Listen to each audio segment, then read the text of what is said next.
A peace agreement for Gaza ended very quickly. It lasted for less than 3 weeks. On October 28, 2025, Israel launched powerful new attacks across the Gaza Strip. This happened because both sides accused the other of breaking the rules of the peace deal. Just a short time ago, people had hope. On October 10th, the ceasefire had officially started. It was part of a bigger peace plan put forward by the United States. President Donald Trump, the current president of the U.S., had introduced this plan. He said it would bring a strong, lasting peace to the Middle East. But the calm did not last. The peace was very fragile, like thin glass. After security talks, Israeli Prime Minister Benjamin Netanyahu ordered immediate, powerful strikes. He said that Hamas, the group in Gaza, had broken the agreement many times. These strikes hit many places in the Gaza Strip. For example, they targeted the Bureij refugee camp, the city of Khan Yunis, and areas in Gaza City.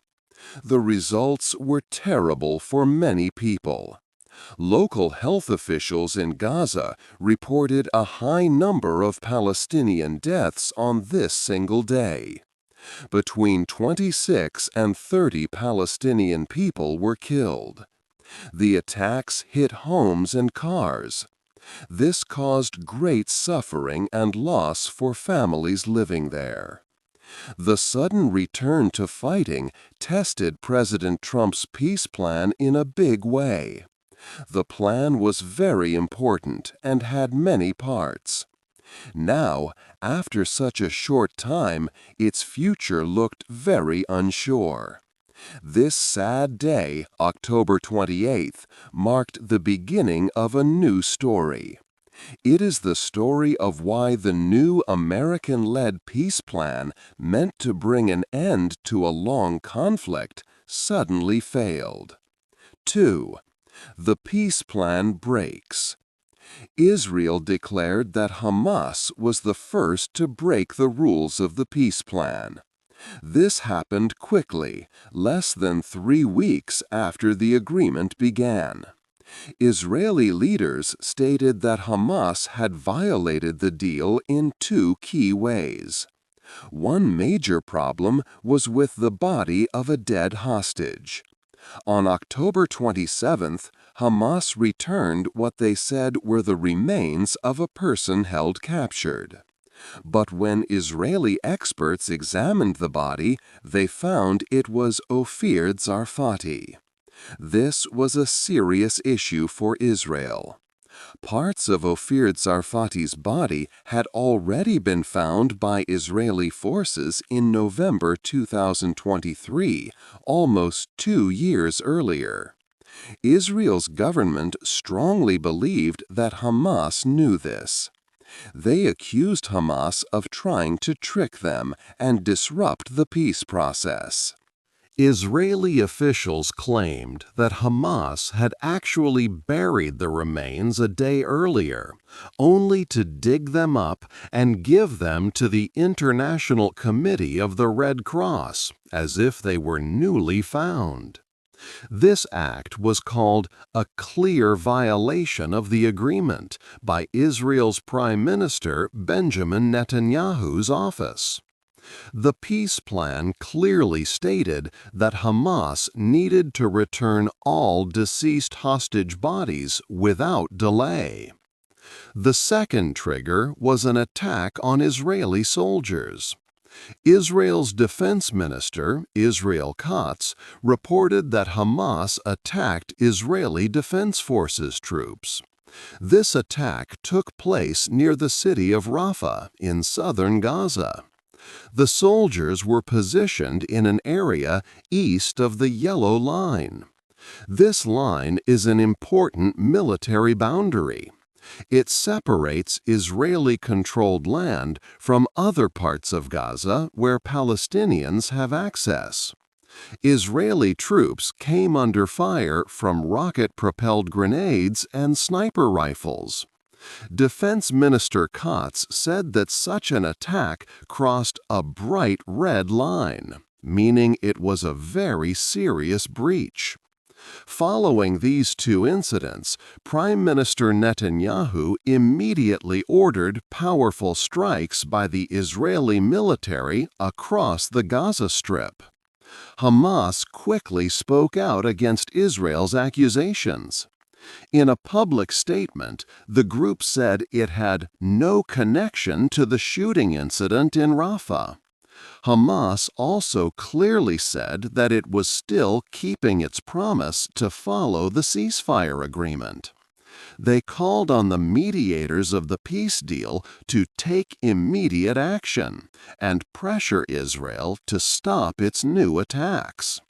Hamas added that finding the bodies of deceased hostages was a very difficult task because of the massive damage and destruction throughout Gaza after 2 years of war.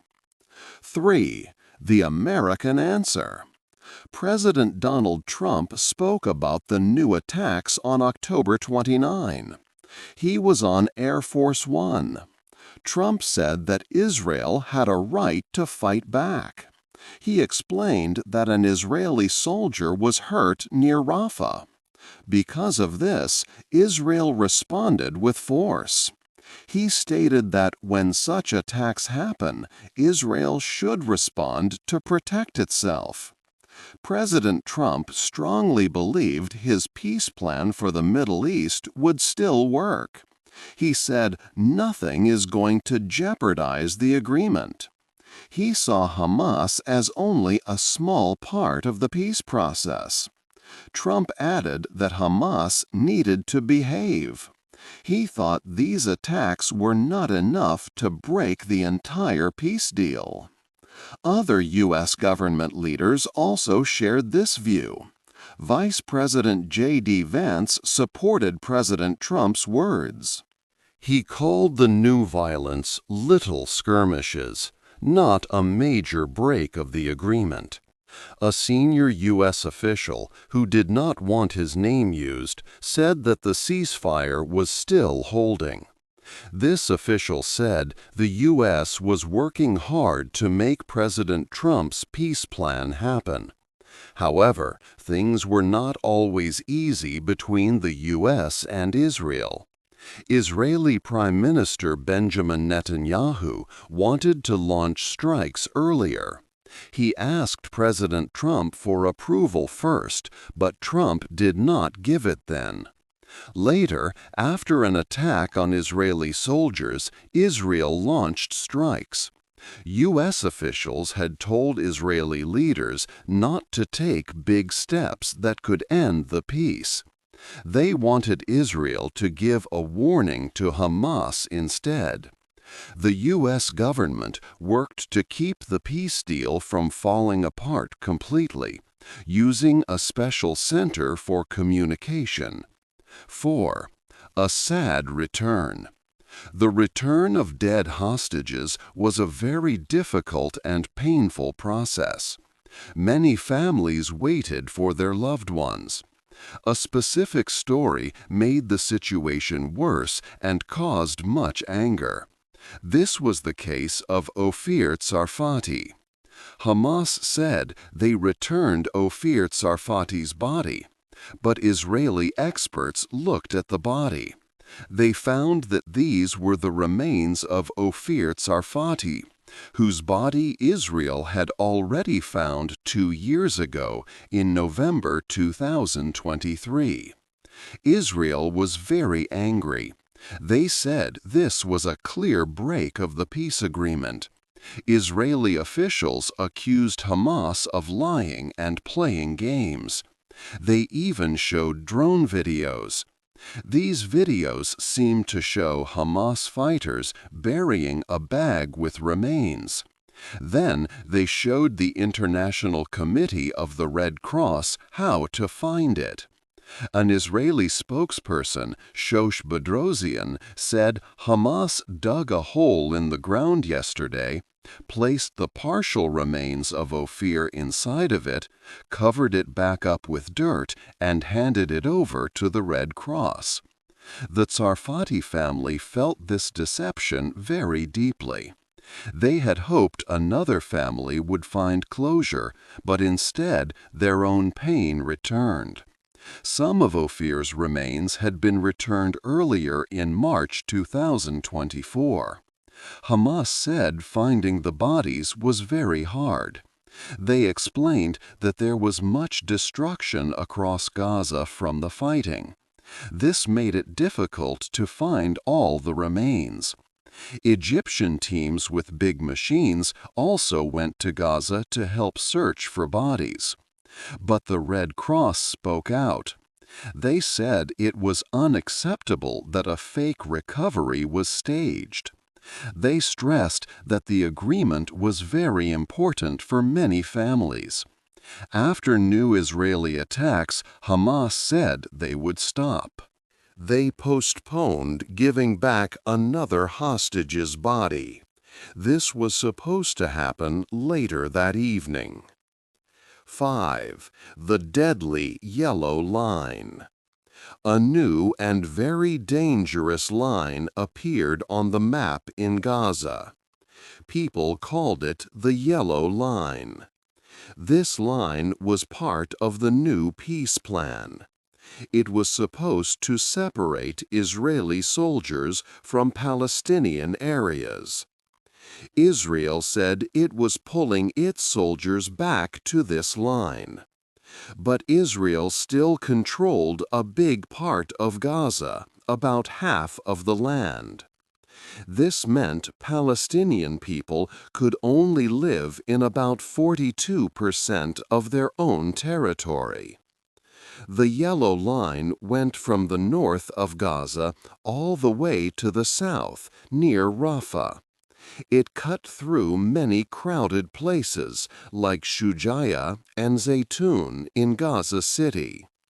It also passed through Beit Lahia and Beit Hanun in the north. This line was very dangerous. Israeli Defense Minister Israel Katz warned that anyone crossing it would be shot. There was no difference made between soldiers and people who were not fighting. Gaza's civil defense said that Israeli soldiers often shot at Palestinians who came near or tried to cross the line, without warning. One big problem was that the Yellow Line was not clear. There were no good signs on the ground. Israel said it used yellow cement blocks, but maps showed these markers were placed deeper into Gaza than expected. 3 different maps released by the White House, President Trump, and the Israeli army showed differences in the line's exact location. This made it very hard for people to know where the line was. Many Palestinian people tried to go back to their homes. They often used online maps to find the border. But because the markings on the ground were missing or confusing, many got hurt or died. On October 14th, 5 Palestinians were killed by Israeli soldiers in Gaza City's Shujaya area. The Israeli army said these people were a threat because they crossed the line. Another sad event happened on October 19th. 11 people from one Palestinian family died. They were on a bus trying to go home in Zaytun. Their bus was hit because they supposedly crossed the Yellow Line. A spokesperson from Gaza's civil defense, Mahmoud Basal, said it was impossible for the family to know where the line was because there were no real marks on the ground. The yellow line also blocked people from important farmlands, water, and all border crossings, including the one to Egypt in Rafah. People called it a kill zone because Israeli soldiers often shot at anyone who approached it. This new line made life even harder and more dangerous for the people in Gaza, even after the peace deal began. 6. People in danger. On October 28, 2025, new attacks caused more sadness and danger in Gaza. Israeli strikes hit many places, killing 26 to 30 Palestinian people. These attacks happened in areas like the Barij refugee camp, Khan Yunis, and Gaza City.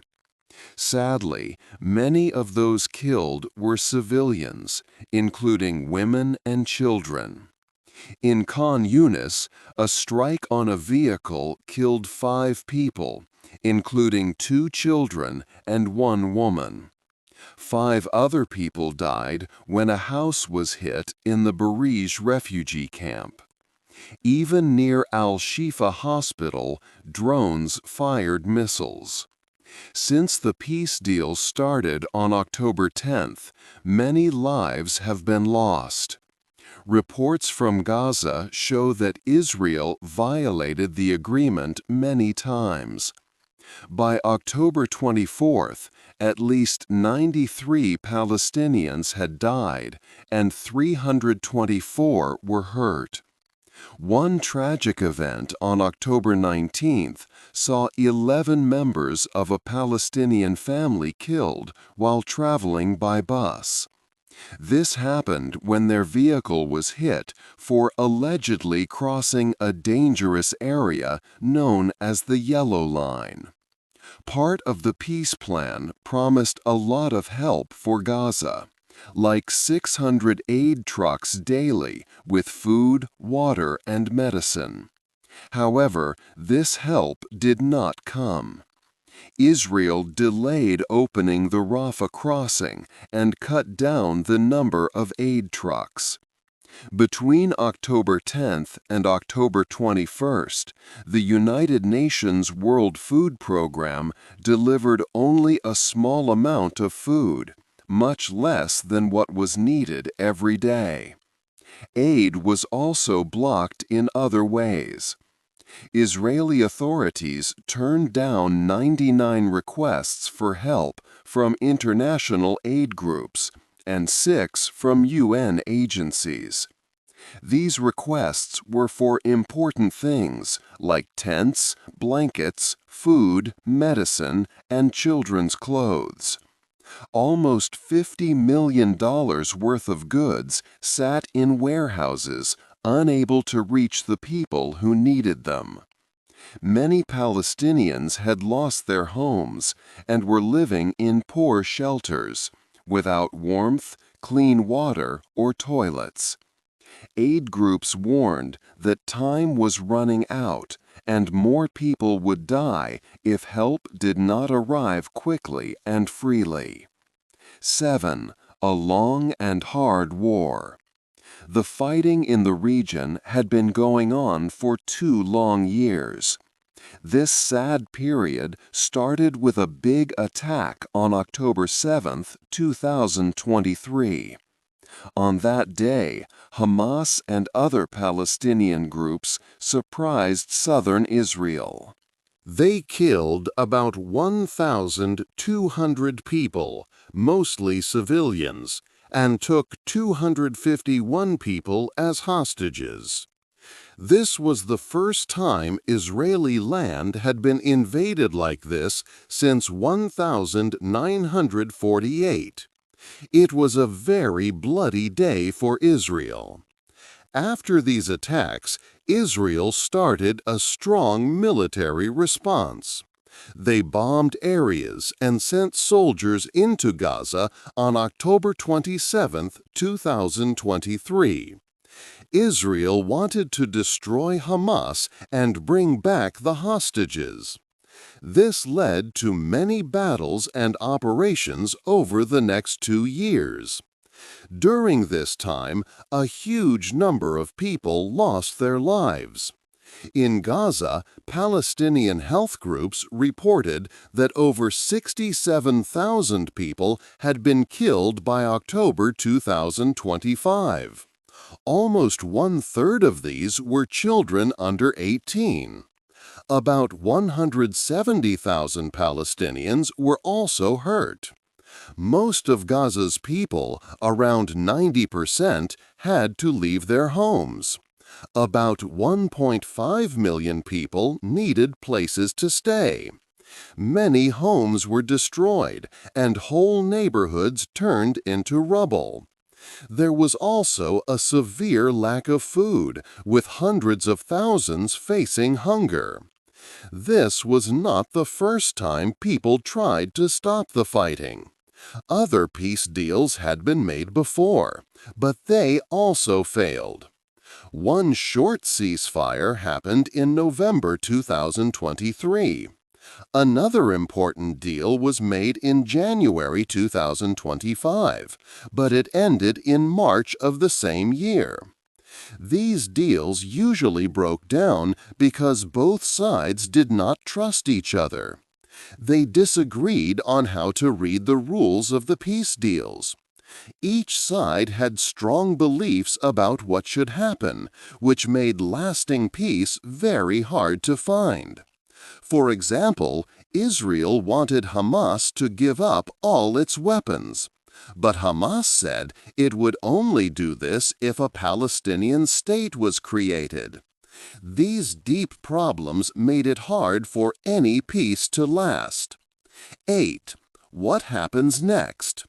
The peace deal was in serious trouble after less than 3 weeks of calm. It broke because both sides blamed each other for not following the rules.